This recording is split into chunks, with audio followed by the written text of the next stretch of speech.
여러분 반갑습니다. 아이콘 마케팅 연구소 김대수입니다. 농식품 마케팅과 포장의 역할에 관한 네 번째 강의를 시작하도록 하겠습니다. 이번에는 농산물 상품화와 공동계산제를 주제로 말씀드리겠습니다. 공동계산제의 개념에 대해 말씀드릴 텐데요. 우선 앞 시간에 다루었던 APC는 원료 농산물을 조달해서 상품화하는 시설이었습니다. 이번 시간에는 그렇다면 어떻게 원물을 안정적으로 확보할 수 있을까 하는 고민을 하게 되겠죠. 아무래도 판매를 위해 원물을 보다 안정적으로 그리고 보다 좋은 품질의 농산물로 확보하는 것이 중요하기 때문입니다. 그것이 농산물 마케팅의 시작이기도 합니다. 마케팅 조직으로서 APC를 운영하는 산지 유통 조직은 농협이나 영농조합 법인 등이 있습니다. 그들이 안정적으로 농산물을 확보하기 위해서 농가들과 어떤 관계를 형성하고 어떻게 관리하는지에 대하여 살펴보면 됩니다. 공동계산제도의 출현 배경은 APC의 등장과 맥을 같이 하고 있습니다. 소량 다품종 생산의 영세한 농업 체제를 개선하는 것을 목표로 하고 있습니다. 그래서 물량을 대량으로 확보하고 규격화, 표준화함으로써 유통 효율을 높이고 유통 비용을 절감하려 합니다. 이렇게 되면 자연스럽게 농가 수치 가격을 높일 수 있습니다. 또 판매 가격의 급격한 변동에 따른 위험을 해소하고 농가들이 직접 소비자 거래처와 거래할 때 발생할 수 있는 전문성 부족 문제나 가격 변동에 따른 위험을 해소할 수 있습니다. 이러한 필요성에 의하여 공동계산제가 도입되었습니다. 공동계산제가 도입되어 운영이 잘 되면 APC가 상품화해서 소비지에 판매하고 수수료를 공제한 후 정산 대금을 농가에게 지불하기 때문에 농가들은 위험을 어느 정도 회피하면서 안정적인 소득을 확보할 수 있게 됩니다. APC는 이렇게 물량을 대량 확보함으로써 소비지와의 거래 교섭력이 강화될 수 있습니다. 또 APC는 지속적인 소비지 마케팅 활동을 통해 전문성을 확보하게 되고 시세 변동에 따른 손실을 입을 확률을 줄일 수 있게 됩니다. 이 같은 이유 때문에 공동계산제가 확대되고 있는 것입니다. 이 공동계산제는 미국, 유럽, 일본 등 선진국에서도 협동조합의 기본 판매 방식으로 자리매김하고 있습니다. 그리고 어떻게 보면 농산물을 생산하고 상품화하는 방법에 있어 공동계산제는 기후변화에 따른 생산의 불확실성과 가격 불안정성을 해소할 수 있는 효과적인 방안으로 등장하였다고 볼 수 있습니다.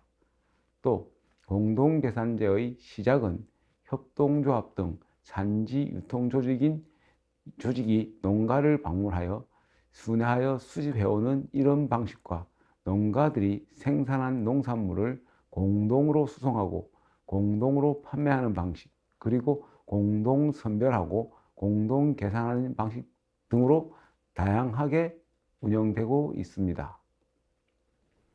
공동계산제의 원리와 수행하는 방법에 대해 알아보겠습니다. 공동계산제는 영어로는 풀링 시스템이라고 합니다.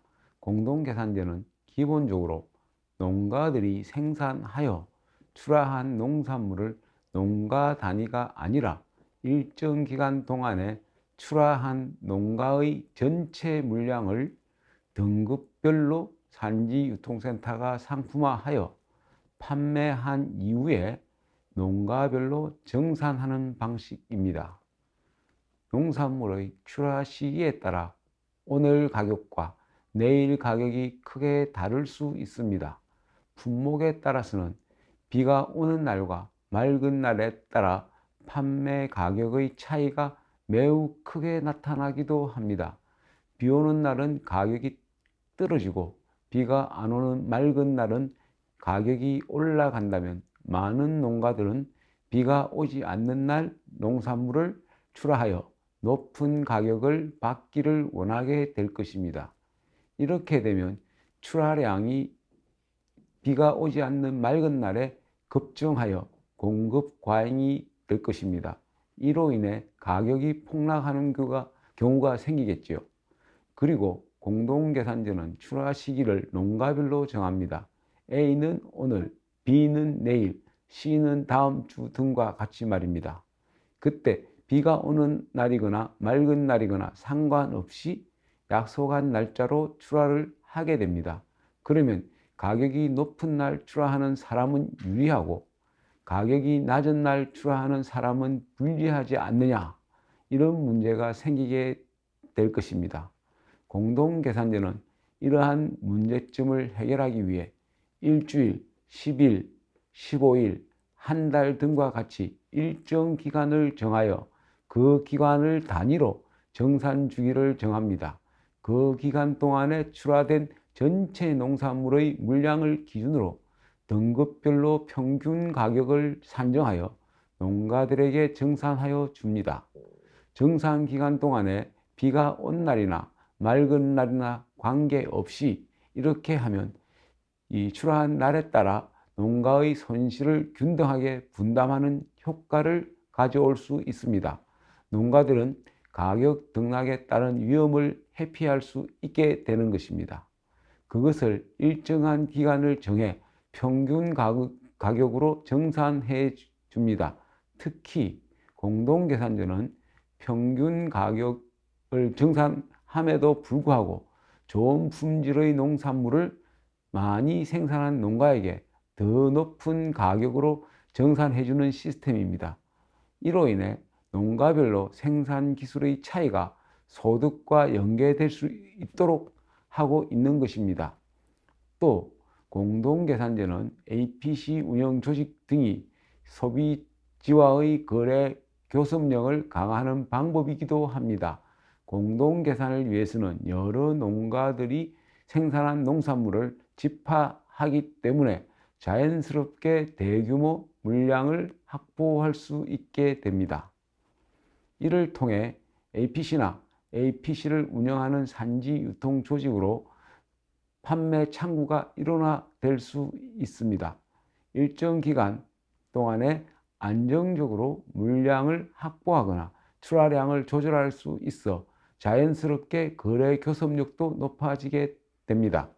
어떻게 되면 소비자와 어느 정도 가격 협상을 할 수 있는 구조가 형성되는 것입니다. 공동계산제를 위해서는 기본적으로 APC나 산지유통조직이 출하 약정 계약을 맺습니다. APC가 개별 농가별로 출하 조건을 협의하는 것이 아니라 지역에서 같은 품목을 재배하는 농가단체들과 일괄 약정을 한다는 것입니다. 따라서 공동계산제를 도입하기 위해서는 지역의 특정 품목을 생산하는 농가들이 APC에 전속으로 출하하기 위한 자율적인 합의를 먼저 도출해야 합니다. 이렇게 APC나 산지유통조직에 공동계산제를 출하하겠다는 농가 조직을 전속출하조직이라고 합니다. 이들은 연간 생산량과 APC 출하량, 출하 시기, 선별 및 등급 기준, 대금 정산 주기 등에 대한 규약을 자율적으로 만들어서 실천하게 됩니다. 또 공동계산제를 도입한 전속 출하 조직의 구성원들은 자신이 출하한 농산물의 가격을 더 받기 위해 출하처를 선택하거나 APC의 선별 작업에 관여하는 행동을 엄격히 금지하고 있습니다. APC가 상품화 과정의 공정성을 유지하고 독립적인 거래 방법을 선택할 수 있도록 도와주는 것입니다. 이를 위반하면 전속 출하 조직의 자치 규약에 따라 구성원의 제명 등의 징계를 할 수도 있습니다. 따라서 공동계산제는 원칙적으로 농민은 생산에만 전념하고 APC까지 출하하는 것을 담당하게 됩니다. APC나 산지유통조직은 등급, 판정, 판매, 정산 업무 등을 담당하고 엄격하게 생산자와 역할을 분담하는 구조로 운영됩니다. 공동계산제의 실제 현장을 한번 살펴볼 텐데요. 공동계산제 운영 방식은 말씀드린 대로 전속 출하 조직에서 생산한 농산물을 APC로 출하하는 것에서 시작됩니다. APC에 출하된 농산물은 어느 농가가 생산한 것인지는 중요하지 않습니다. 그날 또는 그 시간에 APC에 들어오는 물량을 그대로 합쳐서 검수하고 선별 포장하여 거래처가 원하는 등급과 포장 단위로 유통하게 됩니다. APC는 상품화된 농산물을 언제 판매할 것인지, 누구에게 판매할지, 얼마에 판매할지 등에 대해서 APC 내지 산지유통조직이 자율적으로 알아서 결정하도록 하고 있습니다. 농가는 이것들에 대해서 묻거나 관여하지 않습니다. 그런 방식으로 운영됩니다. 이것을 산문불가 원칙이라고 합니다. 그러면 공동계산제가 왜 중요한 걸까요? 일단은 규모화한다는 것에 대해서 첫 번째로 강조해 드렸습니다. 또 하나는 농가별로 생산된 농산물의 제각각인 품질을 통일하는 것입니다. 특등급 한 상자가 9개라고 가정해 보겠습니다. A 농가는 출하한 농산물 18개 중에서 특 8개, 상 10개라면 A 농가는 특품 1개가 부족하여 특 8개로 상품으로 판매할 수밖에 없습니다. 그러나 특 10개와 상 8개의 농가의 농산물과 합쳐서 공동계산한다면 A 농가는 특 한 상자를 생산할 수 있게 됩니다. 이렇게 각각의 등급을 모아서 간다면 품질 등급을 향상시킬 수 있고 공동계산으로 A, B 농가 모두에게 이익을 줄 수 있게 되는 것입니다. 그렇다고 농가별로 출하한 것을 무조건 합치기만 하면 품질 등급이 올라가는 것일까요? 그렇지 않습니다. A 농가와 B 농가의 생산 기술 차이로 인해 농산물의 등급 차이가 크게 난다면 이들의 상품을 합치더라도 등급이 크게 개선되지 않습니다. 특과 보통을 섞는다고 보통이나 상이나 특이 되는 것이 아니기 때문입니다.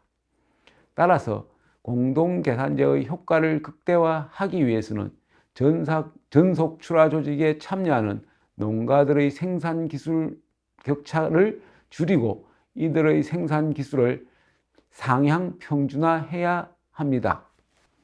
공동계산제는 하나의 방법이 있는 것이 아닙니다. 일반적으로 협동조합이 주로 하는 것으로 농가들이 생산한 농산물을 단순히 대신 판매해주고 판매 대금의 몇 %에 해당되는 판매 수수료를 공제하고 농가들에게 대금을 정산해주는 방식이 있습니다. 이를 수탁형 공동계산제라고 합니다. 반면 농가들이 생산한 농산물을 APC나 산지유통조직이 농가로부터 일정한 금액을 주고 직접 구매해서 APC의 판단에 따라 상품화해서 판매하는 경우도 있습니다. 그러나 그냥 판매하고 끝난다면 공동계산제가 아닙니다. 판매 후에 이윤이나 손실 정도에 따라 농가에게 추가적으로 정산을 해주는 방식입니다. 이것을 매치형 공동계산제라고 합니다. 따라서 매치형 공동계산제는 농가와 상호 협의하여 판매 후 정산 기준을 별도로 정하여 계약하게 됩니다.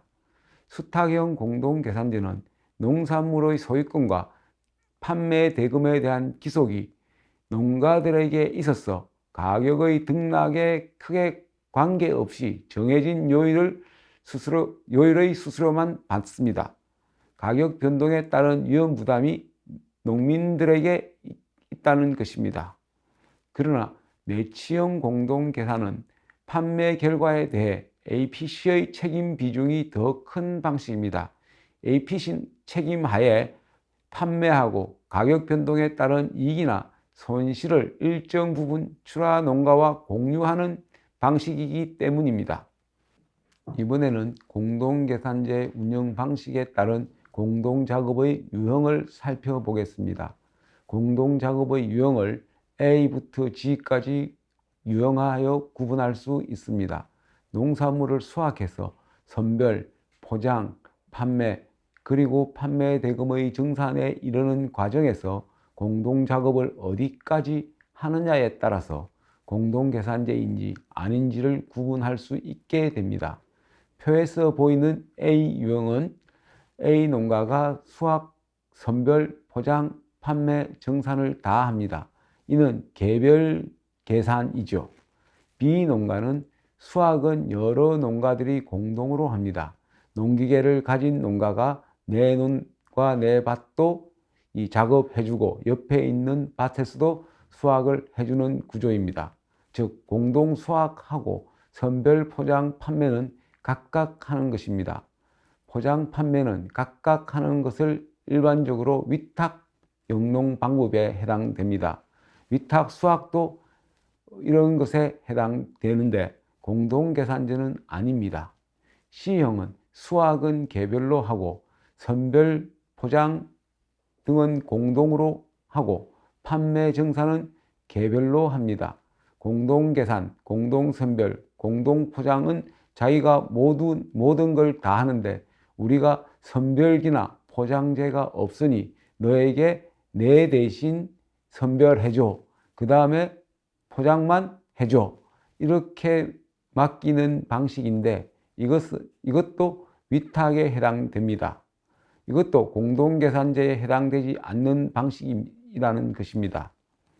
이런 방식들은 B와 C형은 내가 바쁘거나 또는 내가 수확 장비가 부족하거나 선별, 포장 등을 위한 기계 설비가 없을 때 이의 일부를 다른 시설이나 장비를 가진 농가나 업체에 맡기는 방법입니다.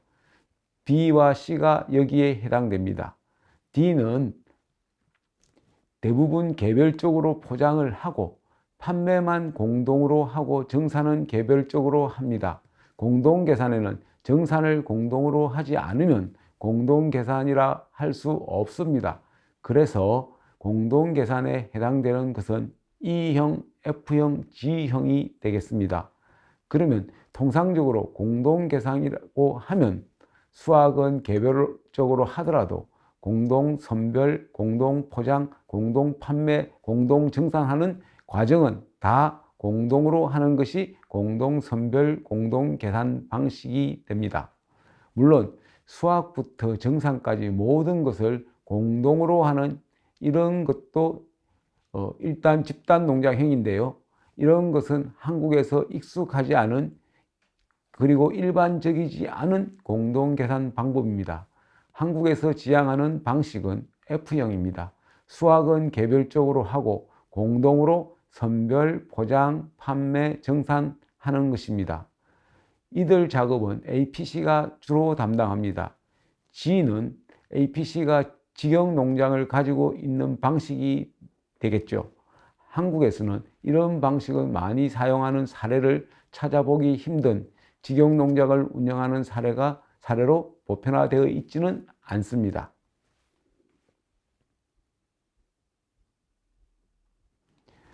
이번에는 수탁형 공동계산제나 매치형 공동계산제의 원물 조달 방식에 따른 구분을 한번 해 보겠습니다. 공동계산제는 판매권, 소유권이 어디에 있느냐에 따라 수탁과 매치의 차이를 구분할 수 있습니다. 먼저 단순 수탁과 수탁형 공동제의 차이는 상품 판매는 APC나 산지 유통조직이 합니다.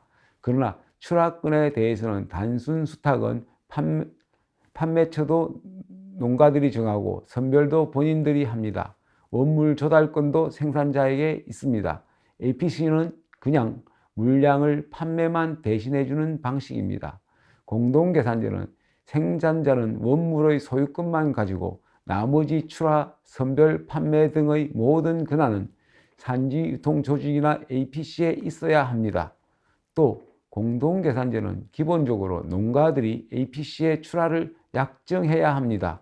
언제 출하할지, 출하량은 얼마 정도인지, 수확 시기는 언제로 할 것인지 등에 대해 약속하고 전속 출하 조직을 통해 APC와 일괄적으로 생산된 물량을 출하합니다.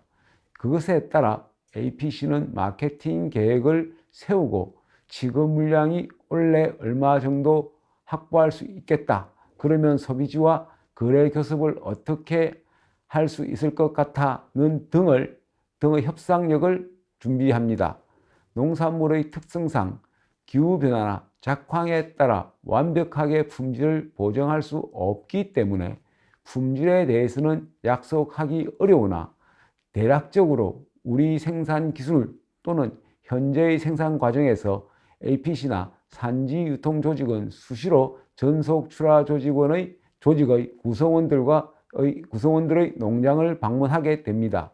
원래 언제쯤 어느 정도 생산량이 나오겠다, 예년과 비교해 원래 작황은 어느 정도가 되겠다는 등을 추정하고 작황을 지속적으로 관리하게 됩니다. 수탁형 공동계산제가 단순 수탁과 다른 점은 이와 같습니다. 매치의 방법에는 일반 매치와 매치형 공동계산제로 구분할 수 있습니다. 일반 매치는 그냥 APC가 농가로부터 필요한 농산물을 구매하는 것입니다. 앞에서 매치형 공동계산제는 주로 계약재배 방식이 대부분이라고 말씀드렸습니다. 계약재배는 주로 농산물을 생산하는 파종기에 농가들에게 수확되는 시기에 생산된 농산물을 어느 정도의 물량을 얼마의 가격으로 매입하겠다는 것을 약속하는 것입니다. 주로 배추, 무 등 밭에서 일시에 수확되는 농작물을 대상으로 합니다. 이렇게 계약을 하고 나면 APC는 농산물의 생산 과정을 지속적으로 관리합니다.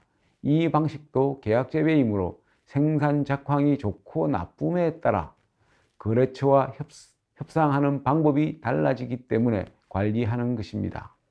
출하 약정은 수탁 방식이나 매치 방식이나 공동계산제를 하면 의무적으로 해야 하는 것입니다. 수탁형, 매치형 공동계산제의 차이점은 원물 소유권의 주체가 다릅니다. 수탁형 공동계산은 소유권을 농가들이 가지고 있습니다. 매치형 공동계산제, 즉 계약재배는 이 소유권을 이미 APC가 구매했기 때문에 모든 권한은 APC에 있습니다. 다만 매치형 공동계산제가 일반 매치와 다른 것은 가격을 약정할 때 언제까지 출하할 것이고 금액은 얼마로 하겠다는 것을 정하는 것입니다. 예를 들면 우리가 생산량이 100이면 지금까지 100개가 생산되면 1만 원을 주기로 약속합니다.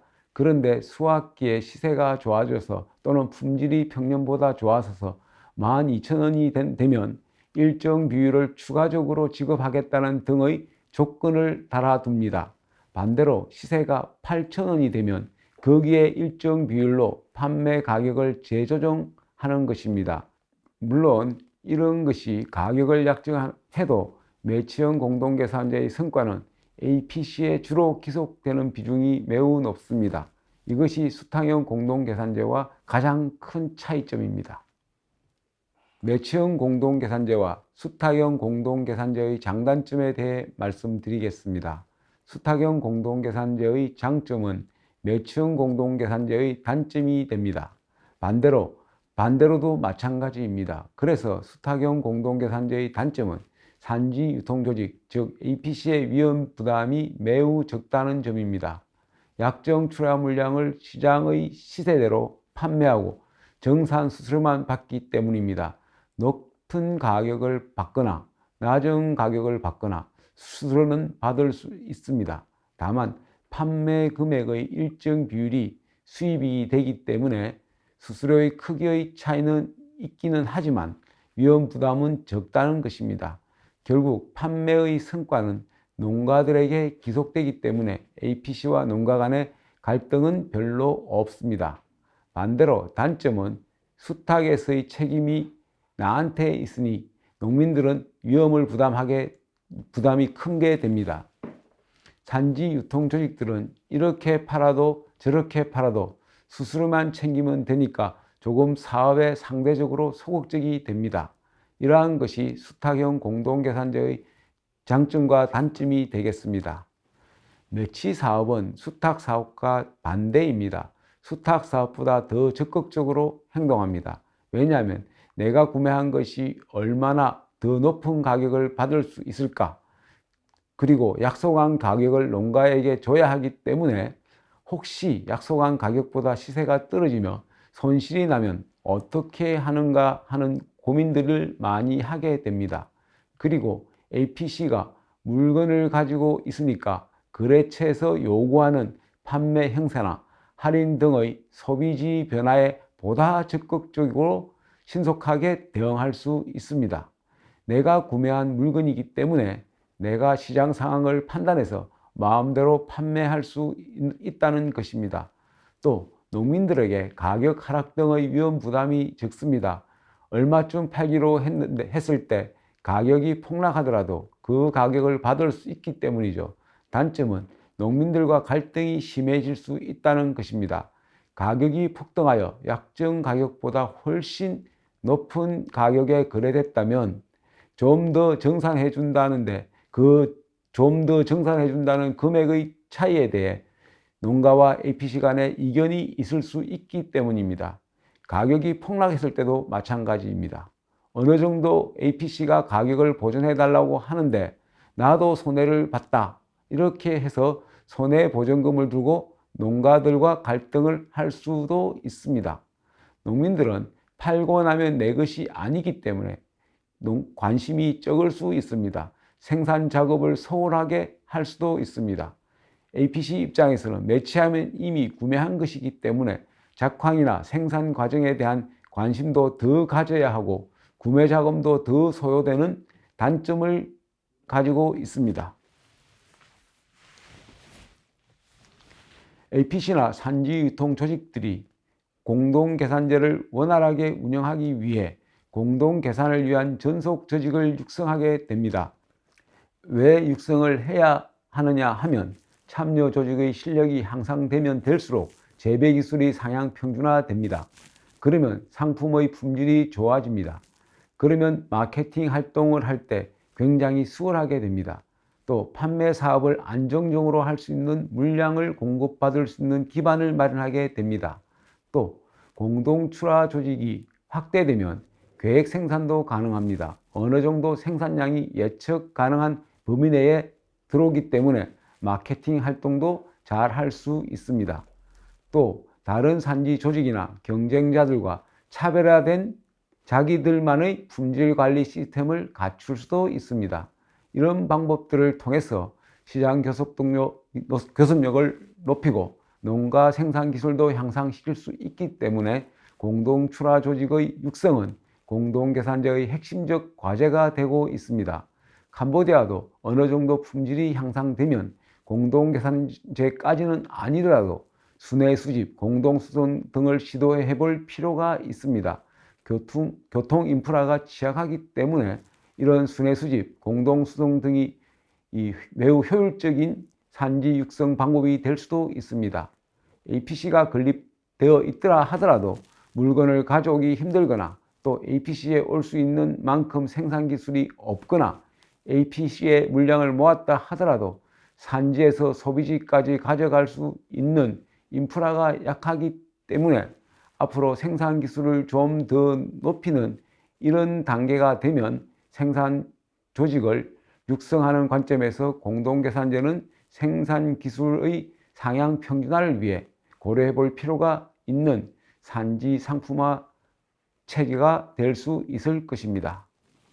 공동계산제를 활성화하기 위해서 조직하게 되는 공동출하 조직은 대략적으로 9개 정도의 단계별 의사결정을 해야 합니다. 그들 간 합의를 통해서 자치규약을 만들게 됩니다. 이런 규약이 만들어져야 APC하고 원활한 협력 관계를 형성할 수 있고 보다 효과적인 마케팅 활동을 전개하여 높은 가격을 받을 수 있는 기회를 확보할 수 있습니다. 먼저 농산물 생산 단계에서 농가들은 어떻게 합의해야 될까요? 어떤 재배 품종을 선정해야 할 것인지를 결정해야 합니다. 사과면 사과, 대파면 대파 이런 것들의 품종이 다양한데 지역에 맞는 어떤 품종을 선정해서 통일하여 재배하고 파종 시기와 정식 시기 등도 협의하여 결정해야 합니다. 파종 시기는 농가별로 약간의 차이를 둘 필요가 있습니다. 생산 기간이 약 30일 걸린다면 오늘 동시에 키워서 30일 뒤에 한꺼번에 출하하면 과잉 공급이 됩니다. 그래서 이 출하 시기를 어떻게 조정할 것인가에 따라 재배 방법도 결정됩니다. 농가들이 농산물을 생산하는 것에 대해 수확 방법과 시기도 합의해야 합니다. 다음, 물량의 수집과 확보입니다. APC의 출하권을 얼마만큼을 약정할 것인가를 정해야 합니다. 출하권을 약정해야 APC는 그 물량을 가지고 어떻게 마케팅할지 계획을 세울 수 있습니다. 또 출하 약정을 했다면 그 물량에 대해 의무적으로 출하해야 합니다. 그렇지 않으면 APC는 마케팅 활동을 할 수 없습니다. APC에 출하를 약정하고 출하 의무를 이행하는 것은 매우 중요합니다.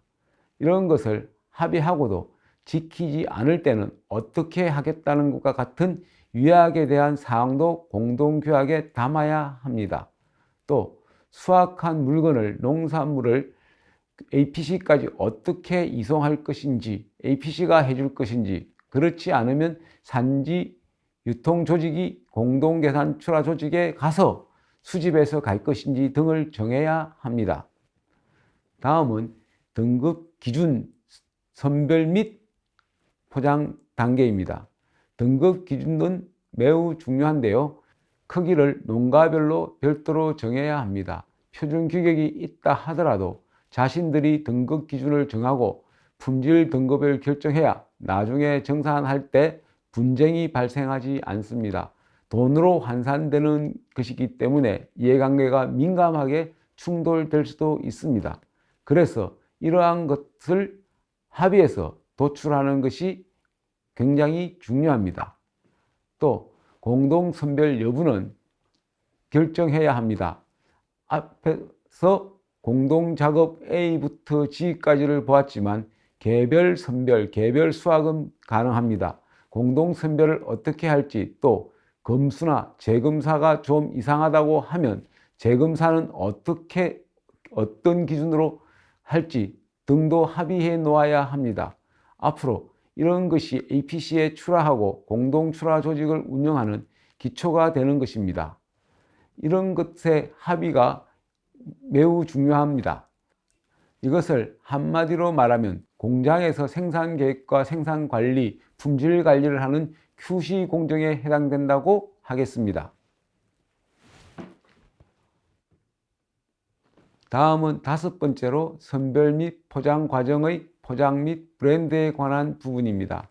공동계산에 참여한 공동출하 조직의 구성원들은 자신들이 생산한 자신 농산물에 대한 포장 단위, 포장 규격, 포장재의 종류, 브랜드 명칭 등을 어떻게 관리할 것인지를 협의합니다. 가장 간단하게는 공동출하 조직이 약정한 산지유통센터나 APC의 브랜드와 브랜드 관리 기준, 포장재, 포장 단위를 그대로 사용하면 가장 간단하고 편리합니다. 그런데 그렇지 않은 경우도 있습니다. 공동 출하 조직이 이미 브랜드를 가지고 있을 수도 있습니다. 이럴 경우 자신들의 PB 브랜드로 APC를 통해 출하하는 것도 방법입니다.